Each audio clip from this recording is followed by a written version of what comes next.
Good morning. This is George Kachuk with RCM Wealth Advisors reporting to you from CME Group Trading Floor in Chicago.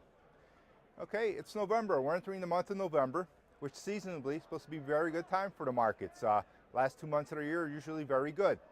However, you can't have to take this with a grain of salt because if you recall, September, October could be the worst months of the year, and yet we've had a very good September, October. In fact, the uptrend continues. Equity markets continue to push higher. Now, this may appear a little bit troublesome because we continue to melt up higher without a correction. It almost feels like we should get a correction. We do see the growth stocks start getting hit. However, the rally is broad-based. Last week we did see the Russell 2000, the small cap stocks, take a hit, but overall the market still continues to melt up higher. So that's all you can do is let price and volume be your guide, continue going with the trend. We really haven't seen that much selling in the S&P and the NASDAQ. The NASDAQ has seen a fair amount of stalling, but yet it pretty much plays near its highs. So for the NASDAQ now, I'd look at the 3,900 level as your first level of support.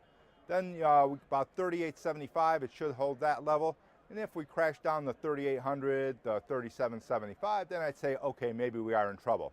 If we look at the S&P 500, 1,740 should be the first level of support, down to 1,730. If we crash below 1,700, maybe we will get that correction that everyone's sort of anticipating. Now, if we look at sentiment surveys, it does appear to be an excessive amount of bullishness. However, all weekend long when I went through a lot of financial websites, the stories there were how the market's too hot, how the market's top, how the market's got to correct, how the bulls are in trouble. So anyways, that's the story, so just keep that in the back of your head. Now, of course, the problem is a lot of the growth stocks are extended, so it makes them difficult to buy. You don't want to chase things. However, you can play the market as things gingerly come back into support to the 50-day level. We saw action like that in Facebook last week, or Valiant Pharmaceuticals, some of the stocks I covered in the past, and those are areas you can play in bouncing off support. We haven't seen that many new breakouts. However, there is one stock that I'd like to bring up today that did break out on Friday, and it's worth taking a look at. The name of the company is Mohawk Industries. That symbol is MHK, and what they are is they do flooring, whether it be wood, laminate, ceramic tile, or carpeting. In fact, right now through acquisitions, they're the world's largest ceramic tile maker and second world's largest carpet maker. And if you believe in a housing recovery, here's a play for you. Now, housing stocks topped in August and they've sort of pretty much corrected down. Same thing kind of happened in Mohawk Industries. Hit about 134 in August, tried to come through that area again, September, October, 134 got rejected, formed another base. Seemed like I found a lot of support right around that 120 area. And then on Friday on earnings, saw some good volume and it broke through that 134 area. Right now it's trading about that 137, 136. The reason I like this company because it is a play on the recovery in the housing market and it is a play on the remodeling market.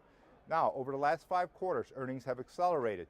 Over the last 3 quarters, earnings came in at about increase of 50%, increase of 61%, and surprise on Friday came in at an increase of 94%. Revenues have also been improving, came in about 6%, up 33%, up 34%, up 33% over the last 3 quarters. Now going forward, next 2 quarters, earnings are expected to come in at about 65 and 67%, and where revenues are expected to be about 35, 28%. For the year, revenues are expected to be about 67% for this year and about 25% for next year. So the stocks, it's fairly valued at these prices. You can try it right around these levels. If it fails below 130, maybe the time's not right for the stock or the market's not right or it's not good.